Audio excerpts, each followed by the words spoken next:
3 years ago, I was taking 4 different medications every single day: blood pressure, cholesterol, a sleep aid because my brain wouldn't shut off at night, and ibuprofen, 800 milligrams, the big ones, for a knee that had been screaming at me since my late 50s. 4 medications. Every morning I'd line them up on the kitchen counter next to my coffee like little soldiers standing at attention, and I'd swallow them one by one, and I'd go to work, and I'd come home, and I'd do it again the next day. Today, I take 0, not 1. And I'm going to tell you exactly how that happened and exactly what it cost me and what it didn't cost me. Because the story of how a 66-year-old retired electrician from Scranton, Pennsylvania, ended up healthier in the Philippines than he ever was in America is not the story you think it is. It's not about diet. It's not about exercise. It's about something a lot of guys my age don't want to admit out loud. It's about what the life back home was doing to my body without me even knowing it. Let me back up. My name's Gary Collins. I'm 66. I worked 34 years as an electrician. I BEW Local 81, wiring commercial buildings in and around Scranton. Good work, honest work. The kind that tears your body apart so slowly you don't notice until one morning you're standing in the shower and you realize you can't lift your right arm above your head without something grinding in the shoulder. The kind where your knees start making sounds they didn't used to make, and your lower back has a permanent opinion about everything you do. I got divorced when my daughter was 9, kept the house, kept the mortgage, kept the property taxes that went up every single year like they were on a conveyor belt, kept the furnace that needed replacing, and the roof that was always one season away from becoming a problem. And I paid it all, every month, for decades. Not because I loved the house, but because the house was what you did. You worked, you paid, you maintained, you went to bed, you got up, and you did it again. Now here's the part I need to tell you, because if you don't understand where I was, you can't understand what happened next. By the time I was 60, I had not built the nest egg. I want to be real clear about that. I'm not the guy with the fat pension and the vacation home. I had a 401k that took a hit in 2008 and never fully recovered because I panicked and pulled some of it out at the bottom, which is the worst thing you can do, and exactly the thing that every scared regular person does when they watch their savings drop by 40% in 3 months. So the 401k was thin, real thin. I had some equity in the house, but the house needed work, and the neighborhood wasn't exactly appreciating, and I had Social Security coming at 62 if I wanted it. And everybody, and I mean everybody, told me to wait. The financial guys with the charts, the articles online with the graphs. My brother-in-law, who had never missed an opportunity to give advice, he didn't follow himself. They all said the same thing. Gary, you wait until 67, you get a bigger check. The math is clear. Every year you wait, you get roughly 8% more. That's a guaranteed return you can't beat anywhere. Just hang on, tighten the belt, work a few more years, and you'll thank yourself later. And I sat there listening to all of this, nodding along, and I had one question that none of them could answer. What if I don't make it to later? Because here's what was actually happening to me at 60 years old in Scranton, Pennsylvania, and I've never laid it out like this before because there's a shame in it that I'm still shaking off. My blood pressure was high. Not the kind where the doctor says, let's keep an eye on that. The kind where she puts down the clipboard and says, Gary, I'm putting you on medication today. That was the first pill. The lisinopril, 10 milligrams every morning. Then the cholesterol. I was eating the way a man eats when he lives alone and doesn't see the point in cooking for one. Wawa Hawagis, pizza from the place on Main. Whatever was fast and hot and didn't require me to wash a pan. My numbers came back, and the doctor didn't even have the conversation with me about diet changes. She just wrote the prescription. Atorvastatin, 20 milligrams. That was the second pill. Then the knee. 34 years of climbing ladders, squatting in crawl spaces, kneeling on concrete floors. The right knee had been bad for a decade, but it was getting worse. Some mornings I'd swing my legs off the bed, and the first 3 steps felt like someone had jammed a screwdriver behind the kneecap. The doctor gave me the prescription-strength ibuprofen, 800 milligrams, 3 times a day. He told me to take it with food so it wouldn't eat a hole in my stomach. Comforting. That was the 3rd pill. And then the sleep. This is the one that I didn't see coming because I'd always been a good sleeper. 34 years of physical work, you'd think you'd sleep like the dead. But somewhere around 59, 60, I stopped sleeping. I'd lie there at midnight, then 1, then 2, staring at the ceiling, and my brain would just run, not thinking about anything useful, just running, like an engine that someone forgot to turn off. Bills, the mortgage, the weird noise the furnace was making. Whether my daughter was okay, she never called anymore. Whether this was it, whether this was just how the rest of it was going to go. Just this. Forever. The doctor gave me trazodone, 50 milligrams at bedtime. He said it wasn't habit-forming. He said a lot of people take it. He made it sound like ordering a side salad. That was the 4th pill. So there I was, 60 years old, 4 medications, a mortgage, a job that paid the bills but hadn't excited me in a decade, a house that was too big for one person and too quiet in the evenings.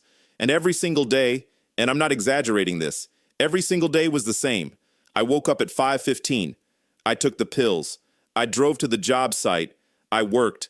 I stopped at Wawa on the way home for a hoagie or a burrito or whatever was sitting under the heat lamp. I sat in front of the television. I watched whatever was on, not because I liked it, but because the silence in that house was worse than bad TV. And then I went to bed and I did it again. Every day was Groundhog Day. I don't know who used that phrase first, but whoever it was, they were living my life. And the worst part wasn't the repetition. The worst part was that I couldn't see the exit. I couldn't see a door. I couldn't see a version of my future that looked any different from my present. Just this, stretching out ahead of me, the same kitchen counter, the same 4 pills, the same Wawa, the same ceiling at 2 in the morning until one day it just stopped. Now I need to tell you about my buddy Dennis Navarro, because Dennis is the reason I'm sitting here in the Philippines instead of still staring at that ceiling. Dennis was an electrician in the same local. He married a Filipina, a woman he met online, and yeah, I gave him a hard time about it because that's what guys do. But she turned out to be the real deal, and they moved to Cebu a few years before I retired, and Dennis started sending me pictures. Him on a beach on a Tuesday. Him eating a plate of food the size of a hubcap for $3. Him grinning, always grinning.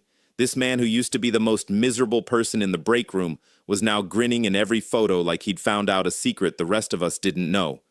And one night after a shift that ran 14 hours because somebody wired a panel backwards, and I had to fix it in the dark with a headlamp and a vocabulary that would have made a sailor blush, I called Dennis and I said, "All right, man, tell me everything." He said, "Gary, just come. 2 weeks. See for yourself. You'll know inside of 3 days." I filed for Social Security on a Monday morning. I was 62 years and about 6 days old. I was practically the first person at the office. And I want to talk about that decision for a minute because it's the decision that everybody's got an opinion about and nobody can agree on. And I'm not going to tell you what to do because I'm a retired electrician, not a financial advisor. But I'll tell you what I did and why, and you can do whatever you want with it. The conventional wisdom, as I said, was wait. And the conventional wisdom makes sense on paper. If you wait from 62 to 67, your check grows. That's real. In my case, the difference was roughly $400 a month. $400 a month is not nothing. Over a year, that's $4,800. I'd be leaving on the table every year. I collected early. The charts show it. The graphs prove it. The math is right. But the math has a hole in it, and the hole is this. The math assumes you're going to live long enough for the bigger check to catch up to all the checks you didn't collect while you were waiting. That's called the break-even point. And in my case, with my numbers, the break-even point was somewhere around age 78, meaning I'd have to live to 78 before waiting actually paid off in total dollars received. And I sat with that number for a while, and I thought about my father, who died at 71. And I thought about my buddy Rick Kowalski from the local, who was going to wait until 67 and died at 64 in his driveway holding his car keys. Heart attack. Standing right there next to his truck. Never collected a dime. And I thought about the other piece of conventional wisdom I'd followed earlier in my life. The one that said, put your money in real estate, you can't lose. I followed that one too. And then 2008 happened, and I lost. So my relationship with conventional wisdom was already a little rocky by the time I was standing in that Social Security office. I took the money. My check after the Medicare Part B deduction was $1,847 a month. That's it. That's the whole show. And I took Dennis up on his invitation, and I flew to the Philippines for 2 weeks. That was 3 years ago. I never went back. I'm not going to pretend the transition was smooth, because it wasn't. The first month was a mess of sweat and confusion and wrong bus stops and handing people the wrong bills, because I couldn't tell a 500 peso note from a 50, and I'm sure every vendor in Dumaguete had a good laugh at the clueless American. The heat alone nearly sent me home. I'm from northeastern Pennsylvania. I know cold. I know February mornings when the wind comes off the mountains and your nose hairs freeze on the walk to the truck. I did not know what it was to sweat through your shirt before you finished your morning coffee. It took me months for my body to stop treating the climate like a personal insult. But something else happened in those first months.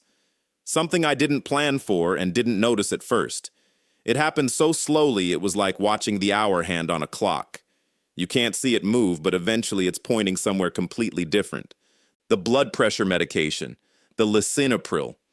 About 4 months in, I went to a doctor here, a little clinic near the public market, $9 consultation, and she checked my blood pressure and she checked it again, and she looked at me with this expression like I'd played a trick on her. She said, "This is normal." She said, "Are you taking your medication?"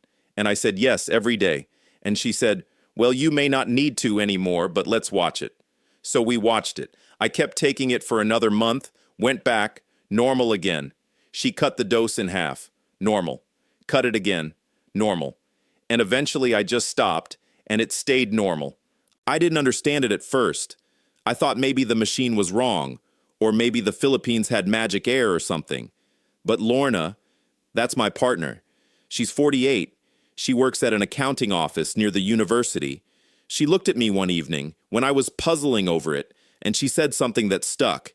She said, "Baby, your body is not fighting anymore." And she was right. She was exactly right. Back in Scranton, my body was fighting everything. Fighting the alarm clock at 5:15. Fighting the cold. Fighting the stress of the job and the mortgage and the bills and the loneliness and the ceiling at 2 in the morning. My body was in a war it couldn't win, and the blood pressure was just the scoreboard. Take away the war, and the score changes. That's not medical advice. That's just what happened to me. The cholesterol was next. Now, I want to be honest about this because I'm not going to sit here and tell you the Philippines is some kind of health spa. I still eat lechon, which is a roasted pig that's basically a heart attack on a platter, and it's the most delicious thing I've ever put in my mouth, and I will not apologize for it. But most days I'm eating fish that was swimming that morning. I'm eating vegetables that came out of the ground before sunrise. I'm eating mangoes and papayas and rice and the occasional bowl of sinigang, which is this tamarind soup that Lorna makes that could cure just about anything. And I'm walking, not exercise walking, not going to the gym walking, just walking, because that's how you get around here. I walk to the market. I walk to the boulevard. I walk to the sari-sari store on the corner to say good morning to Aling Tess, who sells me my coffee and my shampoo and my phone credits and knows my name and waves at me every single morning like I'm doing her a favor by showing up. I went back to the doctor about 8 months in. Cholesterol was down. Not a little. A lot. She said, "Keep doing what you're doing." I said, "I'm not doing anything." She said, "Exactly." I stopped taking the atorvastatin. That was the second pill gone. The knee, now that one surprised me. Because the knee wasn't something I expected the Philippines to fix. The knee was 34 years of damage. It was bone on bone. It was a lifetime of concrete and ladders, and the kind of squatting that your body was not designed to do past age 40. But here's what happened. I stopped doing the thing that was destroying it. I stopped climbing. I stopped kneeling on concrete. I stopped the work that was grinding it down day after day. And the inflammation, slowly, over months, started to ease. It's not perfect. It still talks to me on rainy days. It still has opinions about stairs. But the prescription ibuprofen, the 800 milligram horse pills that were slowly eating a hole in my stomach lining, I don't take those anymore. An occasional over-the-counter Advil if it's been a bad day. That's it. Third pill gone. And then the sleep. This is the one that gets me. Because the other three, you can kind of explain them. Less stress, better food, more movement, less physical punishment. Those make sense. But the sleep, that's something deeper. That's the brain itself deciding it's okay to shut down for the night. Back in Scranton, I couldn't sleep because my brain was stuck in a loop. The loop was, is this it? Is this all there is? Am I just going to do this same thing every day until I die? And I'd lie there running that loop, and the trazodone would eventually drag me under, but it wasn't real sleep. It was chemical unconsciousness. I'd wake up foggy and heavy and feeling like I'd been wrestling someone all night. Here, and I didn't notice when it started, I just realized one morning that I hadn't taken the trazodone in a week, and I'd slept every night. Not because I was exhausted, not because of medication, because my brain had stopped running the loop. The loop was gone. The question, is this it? Wasn't there anymore. Because the answer had changed. This wasn't it. This was something else entirely. This was waking up without an alarm and sitting on a balcony with coffee that could strip paint and watching tricycles buzz past and hearing the bread vendor's little bell and knowing that the day ahead was mine. Completely, fully mine. No clock, no boss, no panel to wire, no ceiling to stare at. When there's nothing to dread, it turns out you can sleep. Who knew? Fourth pill gone. Now I need to be honest with you about the other side of this because I promised I would be. And because if I sit here and make it sound like the Philippines is a magic cure-all, I'm lying to you, and you'd know it. There is no Medicare out here. I pay for everything out of pocket. If something serious happens, a real emergency, I'm either going to the hospital in Cebu, which is a short flight away, or I'm flying back to the States and praying my Part B still works. That's a real risk, and I live with it every day. The heat is brutal, and there are weeks in April and May where you feel like you're living inside someone's mouth. The power goes out. The internet goes out. A gecko the size of my hand lives behind my refrigerator, and his name is Berto, and he's been there longer than I have, and he is not paying rent. And I miss things. I miss autumn. I miss the smell of leaves burning. I miss my daughter, who's in Columbus and who I talk to every couple of weeks on video, but who I haven't hugged in person since I left. I miss snow, and I can't believe I'm saying that, but I do. I miss the version of America that I grew up in, the one that felt like it had a place for a regular guy who just wanted to work and pay his bills and be left alone. I'm not sure that version exists anymore, but I miss the idea of it. But here's what I don't miss. I don't miss the 4 pills on the counter. I don't miss the 5:15 alarm. I don't miss Groundhog Day. I don't miss the ceiling at 2 in the morning and the loop in my brain asking, is this it?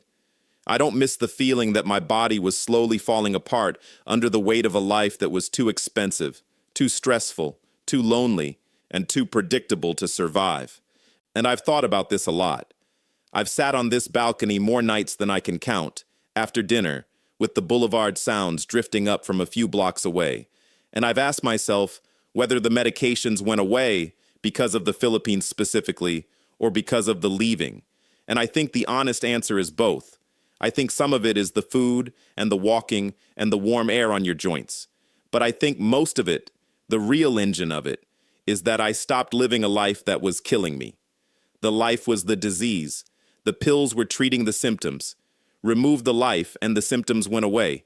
And that's a terrifying thing to understand because it means the whole time I was standing in that kitchen lining up my 4 little soldiers every morning, the thing that was making me sick wasn't a virus or a genetic condition or bad luck. It was the kitchen itself, the mortgage, the alarm, the cold, the job, the loneliness, the loop. I took Social Security at 62, and everybody said I was making a mistake. They said I was leaving money on the table. They said the math didn't work. And the math, their math, the wait until 67 math, might be right on a spreadsheet, but the spreadsheet doesn't have a column for blood pressure that normalizes when you stop living in a war zone. It doesn't have a column for sleep that returns when you stop dreading tomorrow. It doesn't have a column for a man who was taking 4 medications and is now taking 0, and who honestly, I'll say it because it's true, I honestly don't know if I'd still be sitting here, if I'd stayed in that house for 5 more years trying to squeeze out a bigger check. Rick Kowalski waited. Rick is dead. I didn't wait. I'm alive, and I'm sitting on a balcony in a town called Dumaguete on an island called Negros, drinking coffee with a woman named Lorna, who tells me I don't eat enough, in an apartment that costs $190 a month, and the only thing I take every morning is that coffee. I'm not telling you to do what I did. I don't know you. I don't know your health, your situation, your family, your numbers. This is just what happened to me. But if you're sitting in a kitchen somewhere right now, lining up your own pills, and your body hurts, and your brain won't shut off, and every day feels like the same day, and you've got that voice in your head asking, is this it? I want you to know something. It doesn't have to be. The pills might not be the problem. The kitchen might be. If this story sounded familiar, if it sounded like something you're going through or something you've been thinking about, do me a favor and hit subscribe. I'm going to keep telling these stories, the real ones, the messy ones, the ones about geckos named Berto and fish vendors who save you the good bangus, and the day your blood pressure came back normal and you almost didn't believe it. Leave me a comment if any of this landed. Tell me your story. I read every single one and I've got nothing but time.